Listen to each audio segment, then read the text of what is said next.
Calisthenics number 12. Yeah. Fly robotics. Bifocals, my only purpose is to feed the locals. I'm spreading love when I see you and gotta approach you.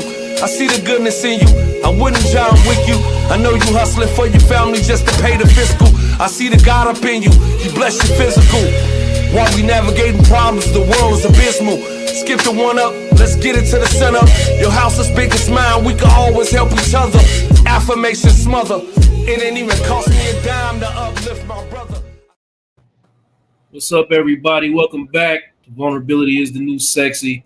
I'm so glad to have you back. I'm your host, Joe Corley. Today's episode, we're going to, it's the second Tuesday every month, so we know we got our panel of therapists with us. And today we're going to explore some real life experiences of love and therapy and how it works. So we'll discuss some common issues that couples face, married couples, unmarried couples, and hear from our amazing panel of therapists and how they would approach it, some of these challenges, So, whether you're dating, engaged, married, or navigating, healing from past relationships, here we go. This episode is for you. Hopefully, even if you're single, you can learn something and gather, from experiences on how to basically, I don't want to say do relationships right, but there is a right and wrong way to do things. There's a such thing as a healthy and unhealthy relationships that exists, So that's what we're going to talk about. Some of the healthy ways to get things done. And if you have any questions as we go through some of this stuff, please jump in the chat, have conversations with us, interact with us. We here is basically, like I keep telling y'all, they pay us a little bit of money to have these conversations, and y'all get to have them with us for free. So make sure you take advantage of, talking to your favorite therapist. All right. Okay, how y'all doing? I got my brother, Dr. Sekou, with me, and I got my girl, Felice Hightower, the B.Big. Coach. Very excited to talk to y'all tonight. Jeannie is stuck on a plane somewhere, so she couldn't make it. So I know y'all used to seeing 4 of us, but tonight you get the 3 minds. But, we can still get it done. How y'all feeling tonight? Pretty good. How about you? I'm good. I'm ready to roll. Yes, sir. Real exciting, man. I haven't been doing my show as much, to be honest. I know some people are probably disappointed. I don't do it every Tuesday anymore, but I definitely make time for this one. I just got a lot going on, but I'm gonna figure out a way to get back on every week. So if y'all out there, you're mad at me, I apologize. I'm gonna get back on every week. Okay, I'm gonna figure it out. So my goal is to throw out some of these scenarios, you know what I mean, and have us kind of talk about, how we'd approach it, some right and wrong ways to go about it, some common occurrences that we've seen in our practice, stuff like that. That sound good to y'all? Yeah, let's go. Okay. So I'm gonna put a question in the chat, and we're gonna go from there. So the first scenario is, let me get that up. First scenario is going to be around communication styles. So let me get the question up. Sorry. Producing myself today. It's going to be around communication styles. So here it goes. I'll put it in the chat.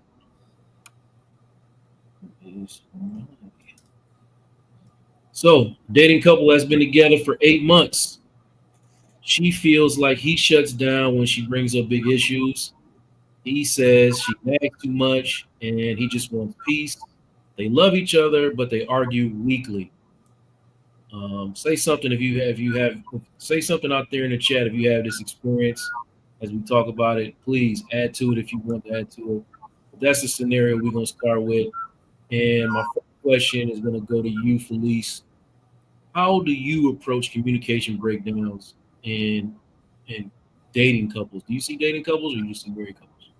I see a few dating couples, and I think that's very encouraging when they're dating and they seek out therapy. That I think that's a big sign of maturity, especially when they both agree and no one has to be coerced or, nagged into coming. So I think that's a great sign for dating couples. I do believe that arguing is not necessarily a bad thing. I think that it means that the couple still likes one another and really wants to get to the bottom of something. I think silence is the deafening red flag for couples when they get quiet. So I think arguing is not necessarily a bad thing. You just have to argue healthy. You have to be able to get through conflict in a way that you hear your partner and listen for understanding. So I just think it takes really good active listening. I think it takes good summarization and checking in to see whether or not what they heard was accurate and get closer and drill down until the person feels like they've been heard and understood. Go deeper into some of those things you said, because everybody don't know that therapy when we're talking. What is active listening? What is summarization? So active listening is listening without thinking about how you're going to respond. Come on now. So a lot of people, when they're engaging or they're in an argument, they already thinking about what they're going to say next, But when you're doing that, you're not really paying attention to what your partner is trying to relay to you. And you're not really trying to understand the content and the context behind it. And so active listening is really just being present, getting rid of the distractions and really hearing your partner. The summarization is you saying, well, I think I heard you say this, right? Because when you know that you're going to try to summarize what you think you heard, you have to listen. You have to listen in order to be able to say, well, did you say this? Did you mean that? And so that's what I mean by active listening and summarization, is that you are really listening without necessarily responding with your answer and getting clarity on what you think you heard them say and asking them, did I get it right? Did I hear you properly? Right. Am I understanding what you tried to relay? Right. Exactly. That's the same strategies I try to employ with people. The active listening and then summarization makes them, sometimes somebody just wants to be heard. So if you feel like you're doing a whole bunch of talking and nobody's listening, then it causes more frustration and more triggering, right? Sekou, Dr. Sekou, tell me please, what is that brother protecting when he shuts down? What are some of the things that he's protecting when he shuts down? Some of the things he may be protecting when he shuts down is his emotions to express himself in a way that may not be well received. He might express himself with frustration or anger, or it's just safer for the gentleman might not express himself because it's just safer not to go there and respond to whatever she brings up because, hey, I think I know how this is going to go because we've been at this for X amount of time and, you have these questions and then I get to explaining, then it becomes more questions. So he may not want to be as vulnerable, or he just might want to protect his emotions from going too far left. And he just may not know how to handle it. But there could be a lot of different factors. But I would say that would probably be the top two or couple of things that I would usually sense and detect. 100% agree. That vulnerability is scary for a lot of men, honestly. And they won't label it as scary, right? They'll label it as something else. But honestly, they just don't want to get into their own feelings and go where them feelings might take them. I mean, you see that a lot. I see that a lot. I'm sure you see them a lot too. Can it also be that they don't have language? Like a lot of times with guys, they don't have the words to truly articulate what it is they're feeling. And so instead of doing the work to get the language, they just kind of retreat and they don't know what it is.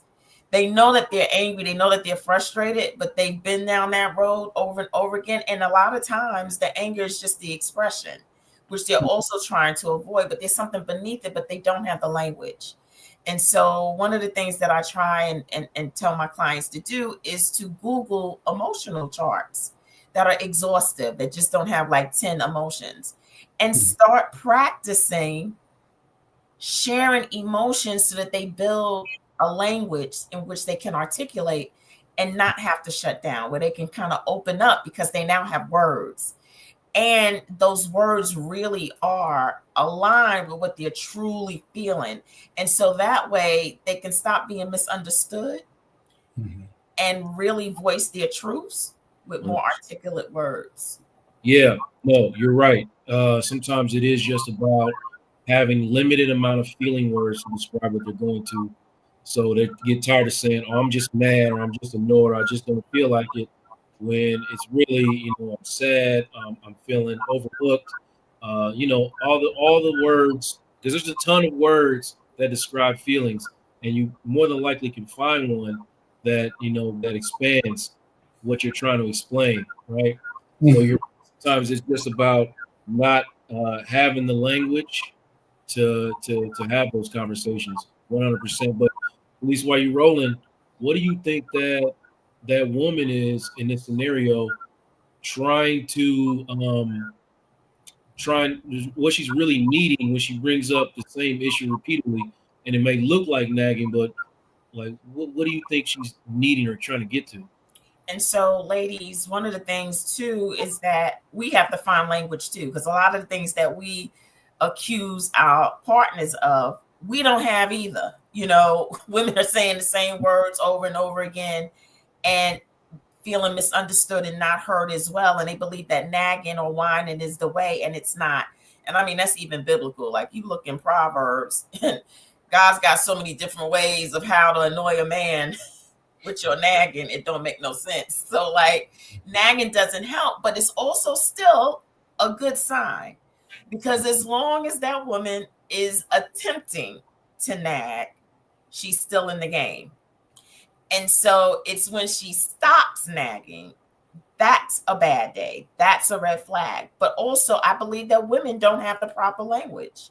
They too have to get the chart and figure out how to articulate what it is they're really feeling and find ways to describe it and share it in a way where they can be heard. And we also sometimes need to change our frequency, right?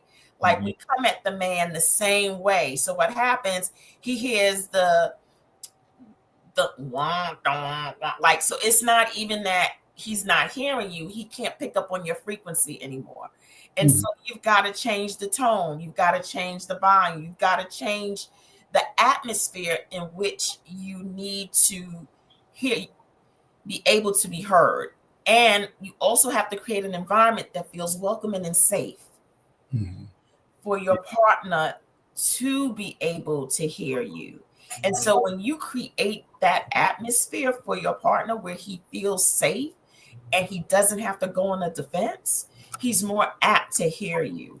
100%. I don't think y'all listening out there, man. There's a lot of gems being dropped right now. Y'all got to get in that chat and say something. Let me know you heard what she just said. That was important. And like, there's not a relationship in the world that couldn't use what some of the things that are being said right now. Every single relationship in the world can use that for sure. Yeah, and I want to know from you, Dr. Sekou.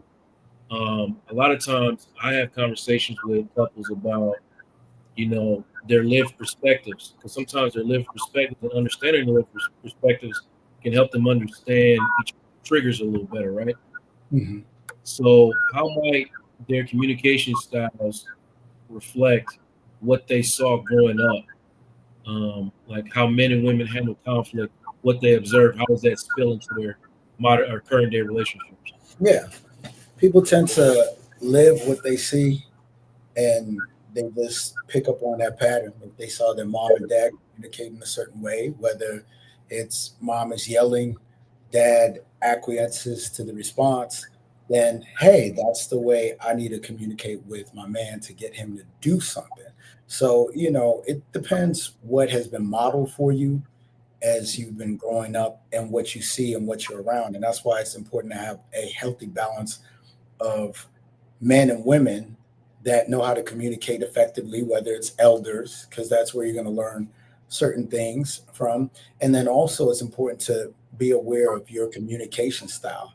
there's about 4 to 5 different types of communication style. There's assertive, there's aggressive, there's passive aggressive, there is passive, and then there's the manipulative type of style. So it's important to, number one, be aware of how you communicate, and just also, if you sit and you think about going back to seeing how your parents communicate to either get whatever they want.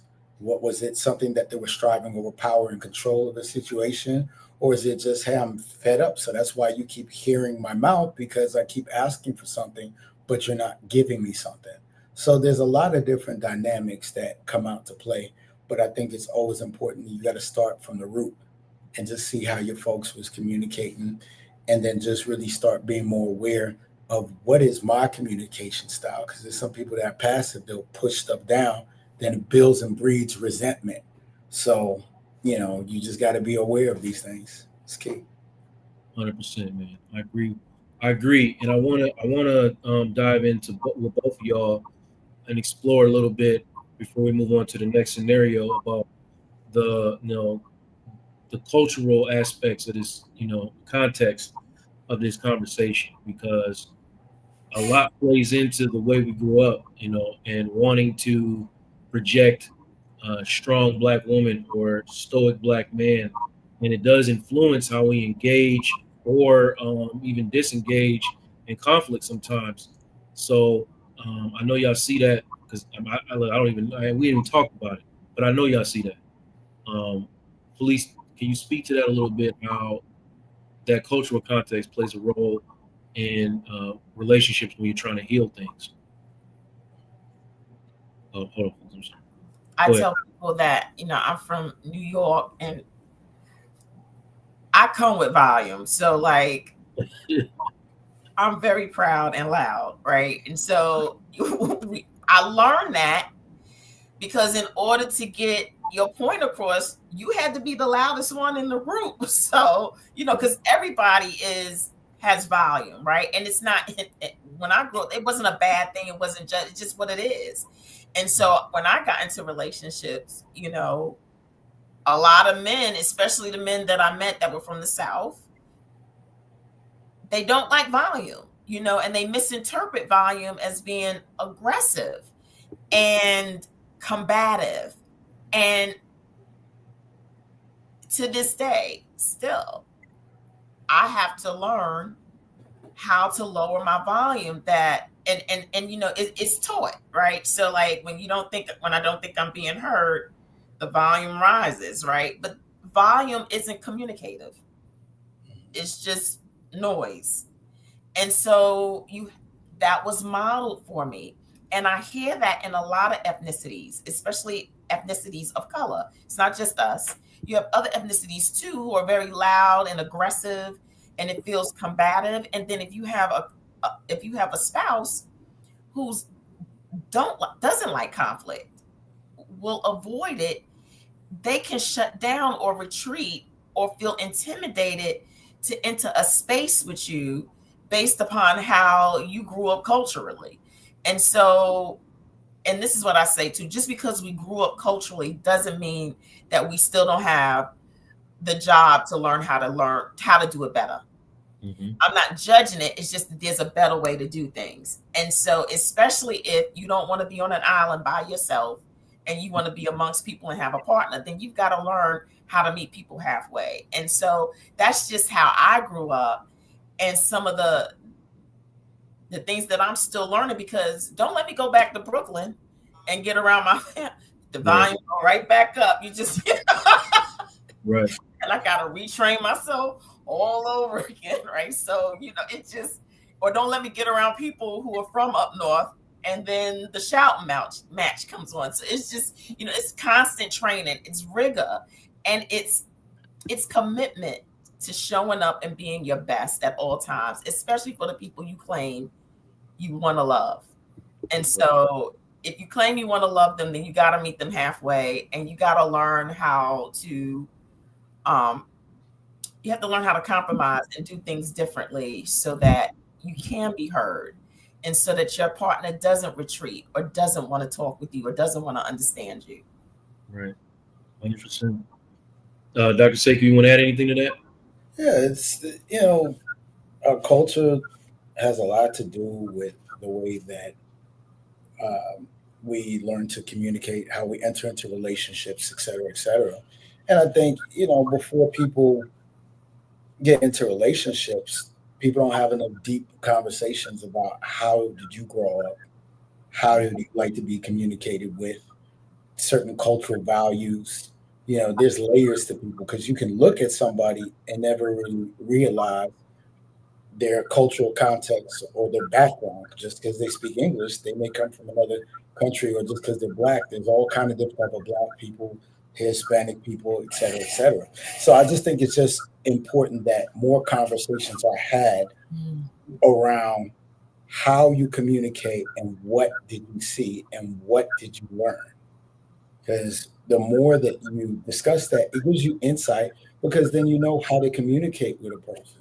Do you prefer the assertive form, or do I need to pull up on you aggressively? Which there's no need for that for me, but some people respond better if you're like, hey, oh, okay, I just thought you was playing. No, I'm not playing. I really need you to do this, or I need your attention. So that's very important. It's just more conversations about the past, about past traumas, past relationships, certain things that are triggers. Because some people, if they're spoken to a certain way, they tend to suppress who they really are. Because some people, hey, I grew up seeing my parents yell, and that takes me right back to that place. So if you yell at me, I'm going to retreat and get small because I don't want any problems. I don't want anything to remind me of being 5 years old or 9, seeing my mom and dad fighting or whatever the case might be. So, Yeah. No, it's important. It's important to break down those triggers more deeply. You know what I mean? Because a lot of people are having conflict over stuff and they don't even understand each other's triggers. Like given a scenario, like for instance, you got a wife who is calling her husband repeatedly, right? He don't answer the phone for whatever reason.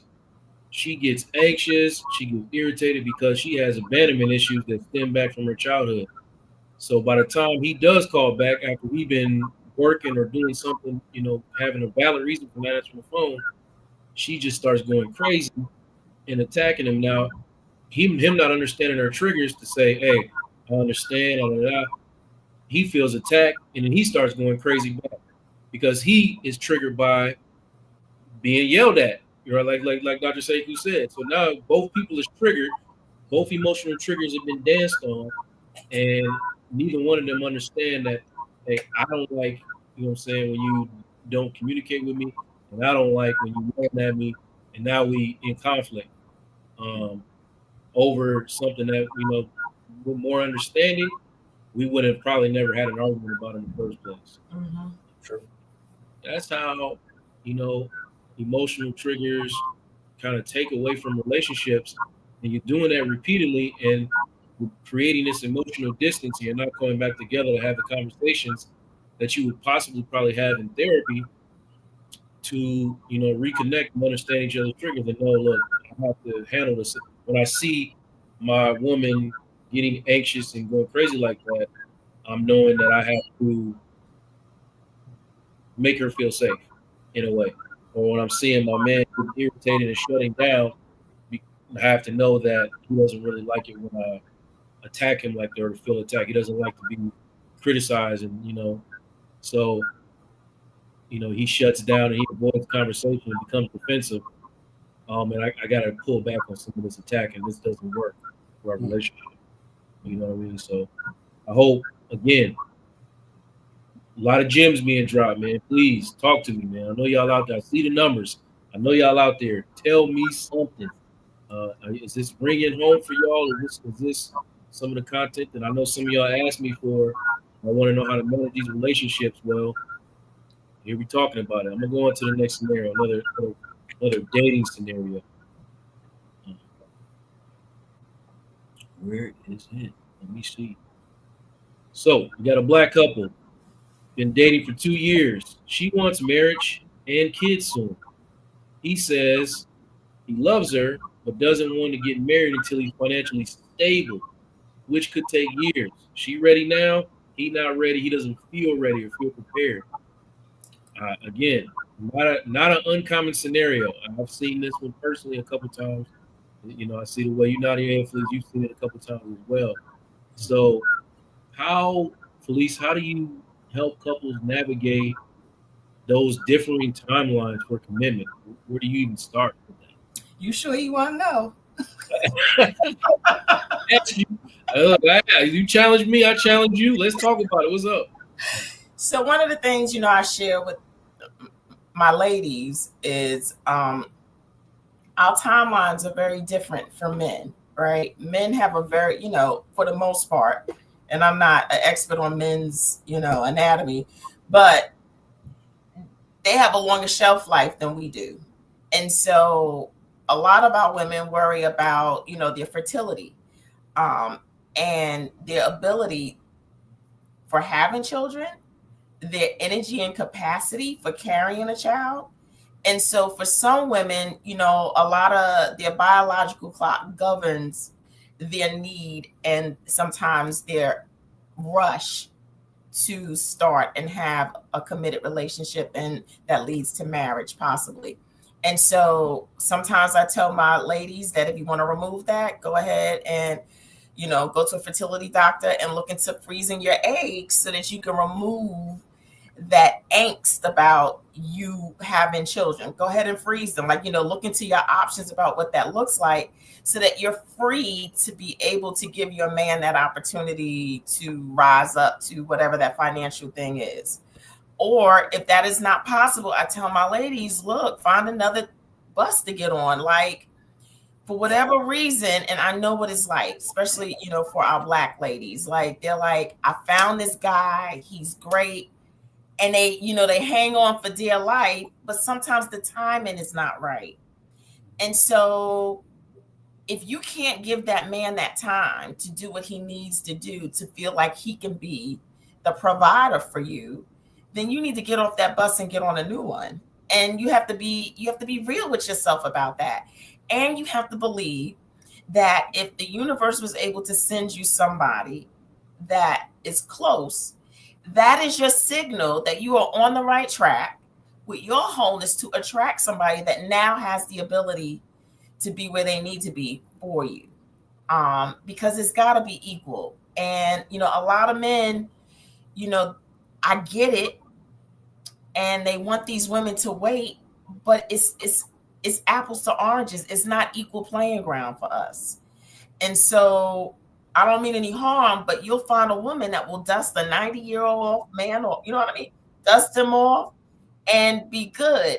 But it doesn't work like that for us. There's not a whole lot of dudes trying to dust off a 90-year-old woman.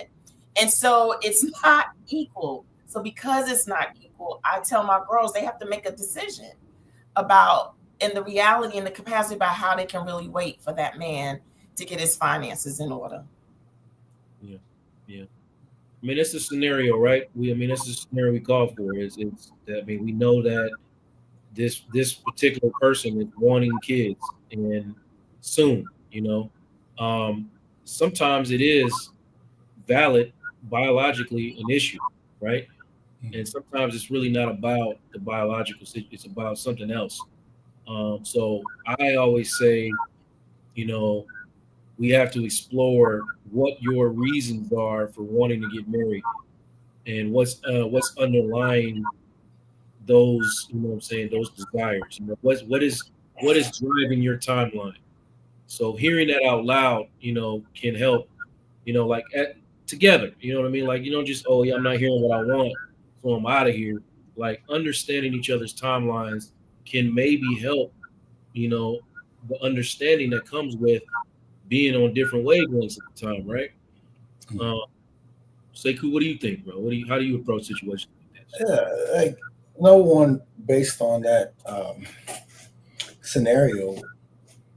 It's folks already usually enter into a relationship knowing certain things that they want or they desire.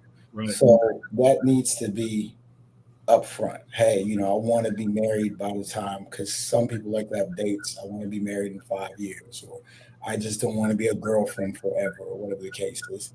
And then for that man, if he's expressing to himself or expressing to her, finances is important, and I want to be able to fully provide or do whatever the relationship, however they decide, whether it's you stay at home, I pay for everything, or 50-50. All these discussions just need to happen. And I don't think a lot of times people are really getting to the root of stuff, because when a man does not feel financially secure, it's hard to be more vulnerable, because he knows, hey, my woman might bring something up against me, or I just don't feel like I'm the man because I just cannot afford this house that I know she would like, or whatever else it may be. So that's why a lot of those conversations, they got to occur early, but then we need to figure out how can we meet in the middle, if there's a middle, right? Just like maybe you want to freeze your eggs, so you're more healthier, or let's figure out what is it going to take to get you to where you need to be financially. What is that number? Not just, oh, I just want a good job, but we need to have some specific things set in place. Is it a certain amount of money you have to acquire first before you feel I'm ready to get married? Because tomorrow there's no guarantees in life. So things can go up and down, but it's more so about the chemistry, the connection, and the commitment that you have with that person to build something that you feel that can last.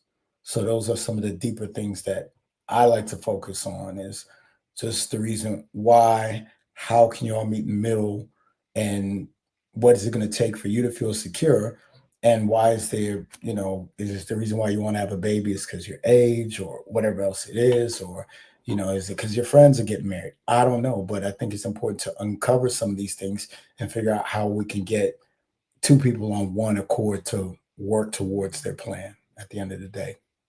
Yeah. And I 100% agree with both of y'all. Like we can't argue with either aspect of that, that's really, it is. I mean, it is uneven, it is, there's some emotional things that go into being a man who is not financially stable or financially secure. Some timeline issues that go with being a woman and wanting to have kids by a certain age at a certain time. And these are real things, but they have to be discussed.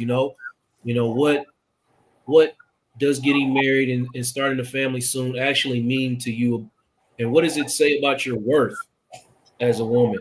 What does being financially stable before marriage mean to you, and your role as like a husband and a father? Like, are you tying your worth to your ability to provide for your family? And those perspectives, they may trigger some fears, but you have to have those conversations, because waiting for in this day and age for a woman, she might be feared she's wasting her time. She's only got a limit, like Felice said, you only got a limited amount of time to really be producing these children. You know what I mean? It's not a forever thing. You can't do it forever, right? So, and it's not easy. Like, it's not as easy as it said. And I don't know what it is about this day and age that we're in, but more and more Black women are having fertility issues than ever before. So it is not as easy to just say, let's get to this and have, like, Black women are having fertility. So I have so many clients who are going through IVF. I'm like, what the heck? Is it the food? What is it? But Black women are not able to have children like they used to. Right. And so you've got that. And then you've got, children are expensive. And right now, these kids, they're not leaving home. They going to college. If they go to college, they coming right back. Right. And then when they come back, life is good. They stay. So it's like, it's a never-ending expense. So when that man says he needs to be financially 100%. So it's valid on both sides, right? Valid. For a man, marrying without financial security can trigger like a lot of fears of failure and being inadequate. And that is, the same way that those infertility rates are going up, that mental health for Black men is plummeting. right now, because the fears of failure and inadequacy, not fulfilling your role as a provider, in all the Black cultural contexts that come, that are emphasized, with responsibility and strength in men. So like both scenarios are valid, and we got to come together and figure out a plan that works for both of us. And first of all, we got to understand what we need emotionally. So let me ask you this, Joe. Ask me, what's up? And you too, Dr. Sekou. I'm sorry if I'm not pronouncing it right. Sekou, that's cool. I'm sorry. Uh-huh. Should they even, if you're not ready, should you be in a relationship? Like, why not just get your act together and then come into the relationship? So like, because sometimes I think it's kind of selfish, like, for that you're not ready, that you're not ready to commit. So, just have a good time and do your thing until you're there. Because one of the things that I share with my women too is that he has the potential to do all these things, but you may not be potential. And so I believe in being equally yoked, of course, all the gamuts, right? And so if you're not potential, but he is, what can that look like? That could take years before you actually, and then you've got to see him doing and creating a plan for this financial stability that he's looking for. So do you really believe that a man should be entering or engaging in a possibly committed relationship if he doesn't believe he's ready? Not at all. I feel that you got to take care of what you got to do as a man. And then you can't help if you meet someone, and I get that part. We all meet somebody and, oh, wow, I wasn't looking for anything. Now it turns out to be this. But you have to be focused on your purpose, and that needs to be a priority. So if your priority was getting out of debt, or I want to buy a house first, or I want to pay off this or pay off that, all of those things need to be expressed, but you need to stay on your path. I feel you have to be mature enough to have those types of conversations. And some people don't want to have those conversations. Some people are not realistic about having those conversations. So they just kind of skate over things. And then the emotions takes over. Now you're knee deep in love and you're still trying to figure stuff out. When you should really just try to get as much stuff taken care of on your own. Then you join forces with someone, then you're much more powerful together because you took the time to do the work. You took the time to take care of your finances, et cetera, et cetera. And now we're just talking about planning out the rest of our lives together. Yeah.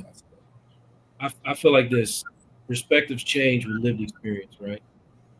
I might go into a situation not knowing that is who I want to be as a man. I want to be a provider. I want to be a husband. I want to be a father. I never even really thought about it that way because I've never met a woman that made me even consider those perspectives and want to be good enough for that. So I might not even know in the beginning of a relationship. I'm just looking for companionship, and because there are women out there who don't want to be married, who don't want to have kids. You know what I mean? So some of those conversations don't come up. In this scenario that we talked about, they've been dating for 2 years. How long have you known that you wanted to be a wife and a mother? You know what I mean? So those kind of conversations, should you be dating someone for 2 years as a woman, if you know that this is what you want, and you have now reached a point 2 years later where you have decided that this is what you want for your future? Or did you also not know that that's what you wanted until you saw this man who you saw could be a good father and a good husband, and you thought maybe this is for you? So dating someone for 2 years, that's a long time, Felice. You know what I mean? Like, that's a long time to be dating someone. What kind of conversations have y'all had in those 2 years? I feel like this is a conversation where both sides equally have failed at communication. Mm-hmm. And 2 years is a good stopping point if you need to stop. I mean, it really is. It's not 10, right? And so 2 years is a good stopping point to be like, you know what, let's reevaluate. This is where I'm at. I don't like, it's been nice. Yeah. Thank you. No, seriously. Thank Yeah. you. People come into your life for a reason, a season, or a lifetime. Mhm. And so thank you for the season. And I'm out. And take the data, take the lessons, the good ones, and use the good ones for your next relationship. And take the bad lessons to make sure you course correct, And so I think 2 years is a great time for them to get off the boat. Yeah. Mhm. Yeah. I agree. I want to back it up a little bit because we got a question in the chat. In the heat of the moment, when voices are screaming, how do you stop the screaming? Sekou, how do you address that? Number one, in the heat of the moment, someone has to have control over their emotions and be able to self-regulate. Someone. So one party. So whether you're the aggressor or not, well, if you're the aggressor, you're probably not going to control the situation. You're already out of control. But if that was me in a situation, someone is screaming and yelling, I'm going to respond to them calmly, and I'm going to ask them, could you please stop? Because I can't even hear what you're talking about. If they continue on, this has to stop. I need to discontinue this conversation and remove myself and say, when you can have a respectable conversation without the screaming and yelling, then we can talk. That's just it.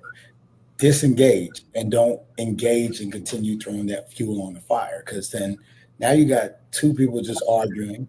Then from verbal escalation, it could become something physical. So one person has to be calm and a clear-minded individual to be able to regain control of the conversation or just stop it before it gets worse. 100%. Felice, what do you think? What do you say? I think he answered it, and just to make sure that everybody stays safe, because you just never know where it can go. Remove yourself for safety purposes. I mean, so if he or she is still screaming, they're doing it for themselves, but you're not there, and so you wouldn't know if they still screaming because you removed yourself and you made sure that you were safe. Yeah. And so sometimes you have to leave the situation if they can't self-regulate. 100%. And I agree wholeheartedly with both of y'all. If you are engaging in the conversation, then you are part of the problem. So the quickest way to stop the screaming is to stop yourself from screaming, first of all. And then second of all, like both of these therapists, brilliant therapists said, set boundary. There's a difference between control and a boundary. Because a boundary is something that protects your emotional safety. So if you don't like being yelled at, hey, I cannot engage in this conversation. I feel threatened. I don't feel safe. These are all I statements. It has nothing to do with you. I don't feel good having conversations where we're yelling. If this continues, I cannot engage in this. I cannot. And that's that. And if the person doesn't respect that, then you have a larger problem than just this little argument that y'all possibly have, right? So there's that. Lori, thanks for your question. I really appreciate it.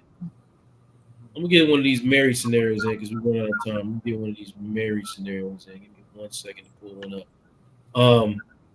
Because we gotta spread the love a little bit. Couple been married.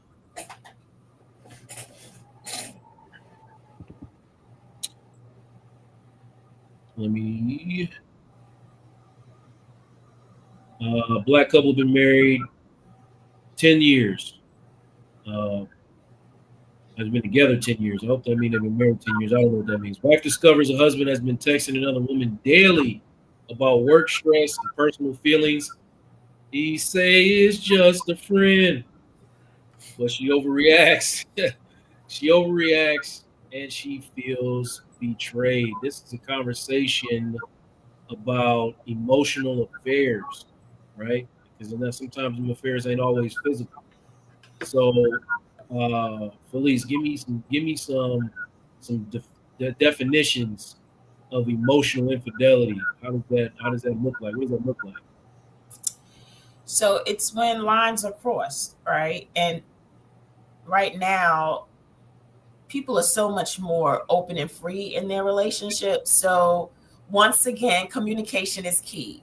When you're in a relationship, you have to define what's a line that shouldn't be crossed. Some people are okay with their husbands having friends of the opposite sex, and that's nothing to them. And in fact, they're like, have at it, like free me up from having to talk to him. You know what I mean? So it depends. Yeah. It depends. You got to make sure like y'all have those talks. But if that's a line, you've got to create boundaries in your relationship. And what does that look like? So your boundaries have to be based upon your values. One of my values is respect. Now, you ain't got to like me or love me, but you do have to respect me. And so what does respect need to look like for me? So whatever it is you wouldn't want done to you, don't do it to me. And so how do you honor your partner in a way that says that I'm faithful and I'm loyal and that you're the person that I want to come to? And so there's just these lines that don't need to be crossed. And y'all need to talk about those lines and those boundaries. And what does that mean? That means that if there's something that you're going through, I'm the one you talk to, or we get a therapist. You do not talk to another woman. And depending upon where you are in your, talk to another male if it's in a homosexual type of relationship or partnership. Like, you can't cross those boundaries, and so you need to communicate that up front, and you need to honor that with your because emotional betrayal can be a little bit more tricky than physical. Especially for men, when it's the woman who is doing the texting with another man, because men know that we're emotional creatures. And so for us to engage with another man outside of our husband or partner, that's deep. You are inadequate. It says straight to you're inadequate as a man. Right. That is really deep. And she's connected with them. It's almost spiritual. And she's probably on her way out, because that's something that a woman really desires from their men, is that emotional connection. And that's why it's betrayal to the wife too, because she wants to be that for her mate. And so when she sees that man reaching out to another woman who was able to pull that out of her man, that is straight up betrayal. And so emotional infidelity is way more hurtful and stinging to me than the physical. Dr. Sekou, like, how do you begin to even approach therapeutically, approach a solution? Or we've decided, hey, I feel betrayed. I ain't going nowhere. We ain't going nowhere. Nobody going nowhere. We staying together. How do you approach it from a therapeutic standpoint? Number one, I think it'd be important to understand from that man's point of view is why or what is it about this person or that coworker? Why do you just talk to them so freely about that? Yeah. And then also for that woman to take an inventory as well too, because I look at both sides of it. Is she emotionally available and supportive for him when he comes home to talk about stuff, or is it like, here you go again complaining about your job, or toughen up? There's a lot of other dynamics. And then I know at work, some people have a work husband and a work wife. Context is very important. So number one, I want to understand the context and why certain things are going on. And if it's just generally work, y'all vent about it, it's going to give the wife a better understanding of what's going on. It may not make her feel pleased, but she would understand, well, I don't want to hear about your job, so that's why you did it. But how are we going to fix it? Well, this is what I need from you. And then that's when we open it up to discuss what are the needs. I need a spouse that will listen to me and make time for me to talk about if I've had a hard day. But when someone else makes things a lot more comfortable and easier, people tend to do what's easy, what comes natural. It's coming to me easy, so she's an easy person to talk to. So I talk to her. I'm not saying it's right, but I would want to understand the context behind how things got to this point and to this level. Yeah. And can I add to that too? Because that's really great. Thank you for providing that. But one of the things too, like with this scenario, yes, the coworker is easy to talk to. They at work with you in the trenches, like you know what I mean? She not washing your clothes. She not having to make your meals. Heck, she not having to sleep with you. You know, so it is easy. And so you got to put all the context in it. Because a lot of times we slip into these modes thinking that, oh my gosh, she's so easy. Yeah, and then you try and date her. Then it's another situation. Totally different situation. And guess what? You're going to be back home with that wife who was like, go ahead and talk to her now. You know what I mean? So it's like, you got to just really keep it real. It is easier to talk to somebody at work than it is at home because y'all got a different, totally dynamic, which is more involved in why the interaction is not happening between the husband and the wife. And so for the fellas out there, just so that you don't get it twisted, yes, the work wife is easy because she don't have none of the gigs that your wife have. So it's true. It's true. So I don't want you to think that you can go and skip on over Vice versa for the women, right? Vice versa for the women, right? Like, you know, because we get to work husbands too. You know what I mean? They both do it. You know what I mean? And it's like it's easier to do that than addressing those relationship gaps that y'all got sometimes. Right? Like I don't have to put up with, you know what I'm saying, none of that other stuff that comes with being your husband or being your wife. I don't have to deal with all of that on top of, you know, yeah, you're a great guy. You're a great woman. You're easy to talk to. But if it's all I got to do is talk to you, that's much easier than the rest of the work that goes into like trying to make a relationship work. Yeah. You know, it's difficult to address those gaps, man. Like it's a lot of hard work to really, you know, become aware of, you know, your partner's stress without taking it personal. You know, or, you know, asking or looking for validation, you know, as, oh yeah, you're a good man or you're a good woman when you haven't, you know, cooked dinner in a month. You know what I mean? And she brings dinner, she brings lunch every day for you or something. I mean, work wife break you off a little piece of that Lunchable every single time. Every single time she's stacking the cracker, the cheese, and the meat and handing it to you like, dang, this woman take care of me. You know what I mean? Like, you know, so yeah, I mean, so it's about like taking accountability, first of all, without being defensive for the ways that you're not showing up, but also asking for time to talk about yourself without having to defend yourself as a man, like as a man and a woman.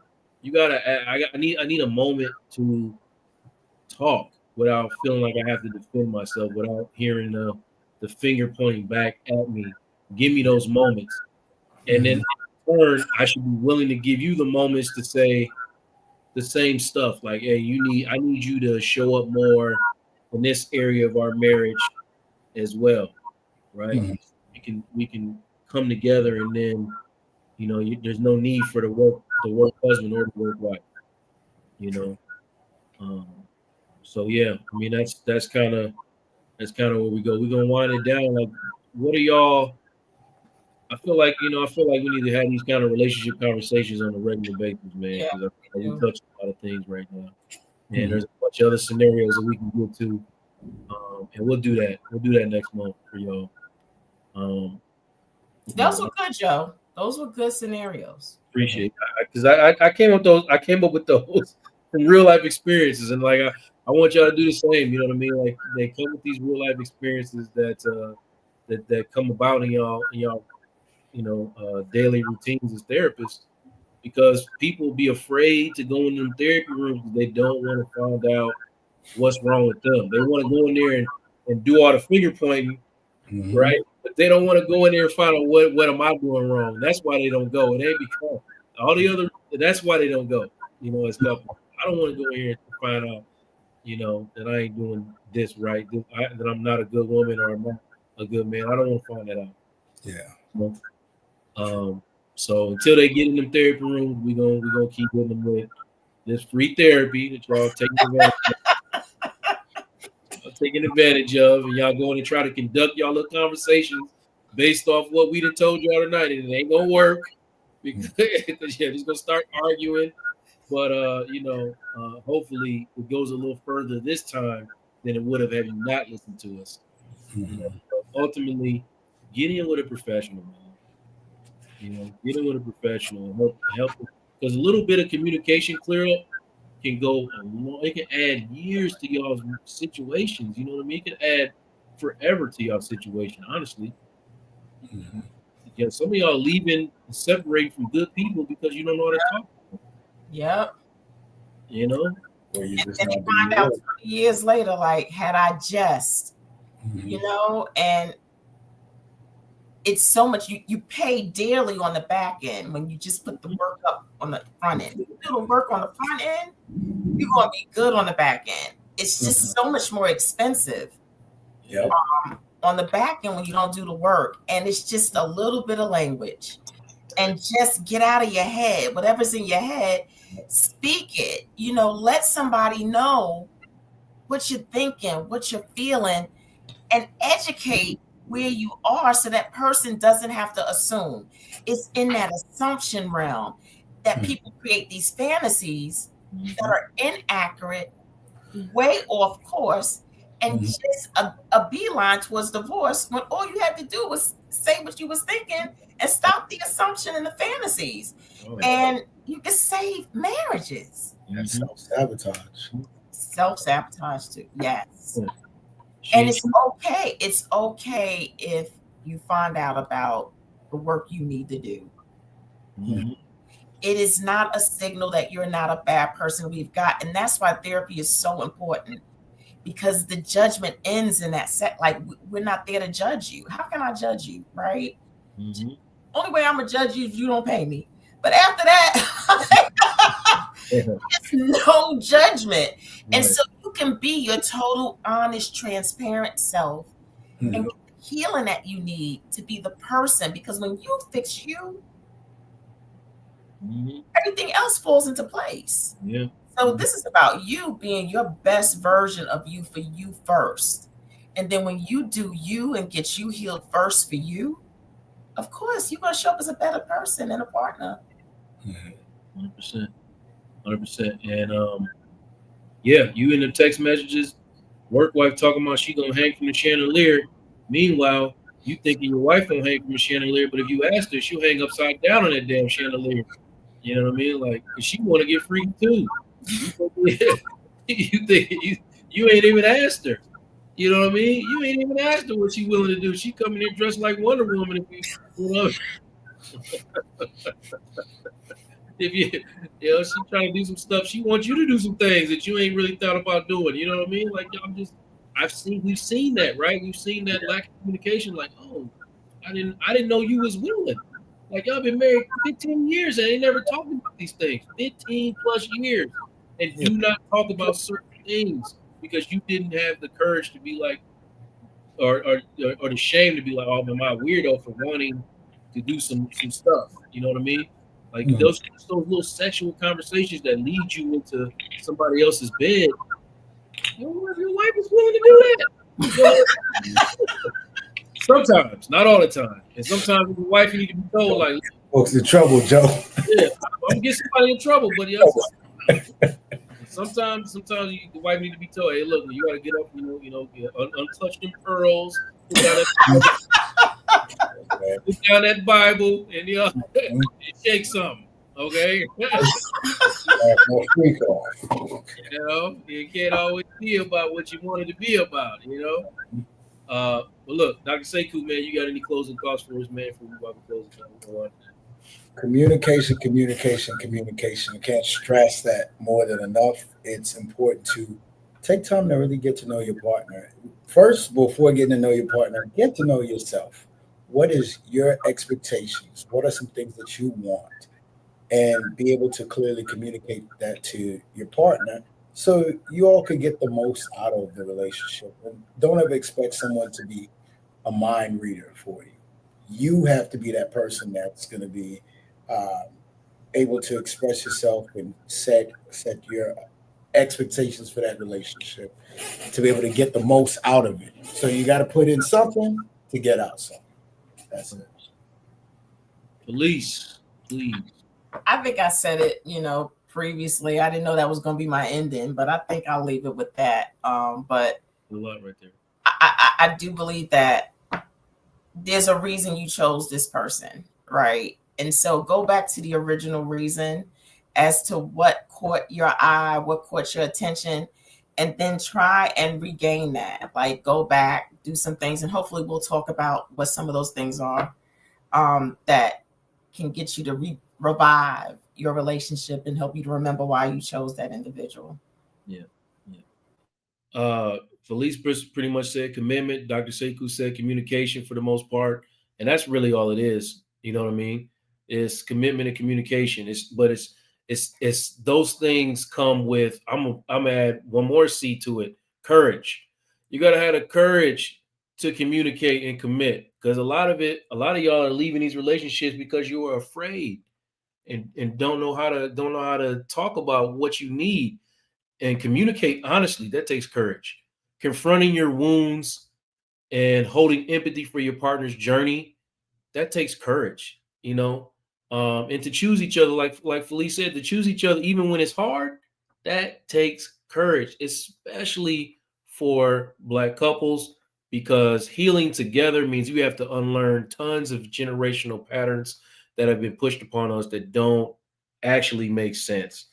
And you have to challenge cultural expectations and create a new blueprint for love. Like when you breaking these generational patterns, you're creating a brand new blueprint for what love looks like, not only for you, but for your bloodline.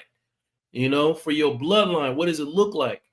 But as always, this is vulnerability is the new sexy. Vulnerability is not weakness. It's the foundation of intimacy and trust. And remember that. Vulnerability is, in fact, somebody said, is it? When I told them that earlier today, that's my name of my podcast. Is it? Yeah, it is. Vulnerability is the new sexy, straight up and down. It's the foundation of intimacy and trust. And, if the more vulnerable you get, the more empathetic you get, and, the less, scared. And that's where your courage is going to come from. So, hey, till next time, y'all keep loving each other, keep doing your best to show up honestly, and keep building a relationship that your soul desires. All right. Like really keep working on it. Thank y'all very much for joining us tonight. Please go to my website. We got all of us got our websites up here. I didn't get a chance for y'all but all of our websites are up here. Go to our websites, contact us. One, if you need help, but two, if you have something that you want us to talk about, you can go to my website, shoot me an email, and I will, bring it up on the show. If you have a scenario that you want us to address, bring it up, and I'll bring it up with this beautiful panel of intelligent people, and we will talk about it. All right. But that's it for now, y'all. Yeah, listen, I'll see y'all next time. Y'all have a good night.